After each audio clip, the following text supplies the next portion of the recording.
In a concerted effort to build a drug-free society, the Khwai District Police Administration and Khwai Police Station jointly organized an awareness program and quiz competition at the Khwai Government English Medium Higher Secondary School.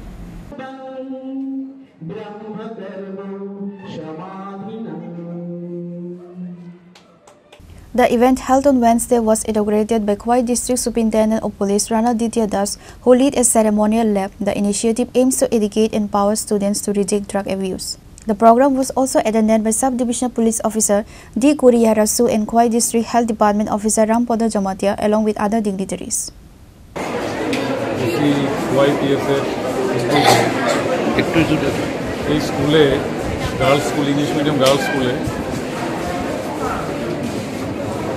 সচেতনতা শিবির awareness campaign হচ্ছে বিশেষভাবে আমাদের যে ছোট ছোট বাচ্চাগুলি শিশুগুলি যারা আছে যারা স্টুডেন্ট আছে তাদেরকে একটু অ্যাওয়ার করা ড্রাগসের ব্যাপারে ড্রাগস কী ক্ষতি করছে এই সমাজকে আমাদের যুবক সমাজকে কীরকম ক্ষতি করছে ওদেরকে বোঝানোর জন্য আমাদের আজকে আসা এখানে আমাদের এটা প্রয়াস থাকছে কারণ আপনারা জানেন teenage that is 13 to 19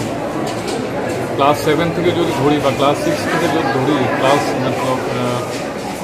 class 12 বা ফার্স্ট ইয়ার পর্যন্ত এই বয়সটা খুব ক্রুশিয়াল এজ থাকে প্রত্যেকের জীবনে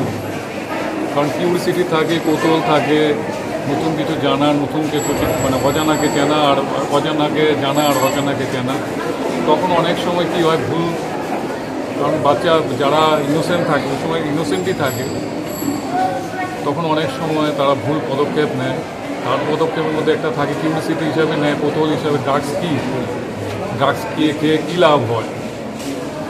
ওই যে একটা তাদের যে একটা স্টেপ দেওয়া কারণ তারা জানে না কোনটা খারাপ কোনটা ভালো যদি তার জন্যই আমরা এখানে এসেছি আমরা যদি বোঝাতে পারি ড্রাগসের কী ক্ষতি আর তারা যদি আমাদের কথা শুনে তাদের টিচার হেডমাস্টার যারা স্যাররা আছেন তাদেরকে যদি আমরা বোঝাতে পারি তারা যাতে স্টুডেন্টকে বোঝাতে পারে যে এটা ক্ষতিটা কী হচ্ছে যুবক সমাজকে কী ক্ষতি করবে তারা আগামী দিনে ভবিষ্যৎ আর একটা প্রয়াস আজকে এখানে আসা তাদেরকে বোঝানো ভালো করে Reported by Biplov from Khwai, Chinkhora.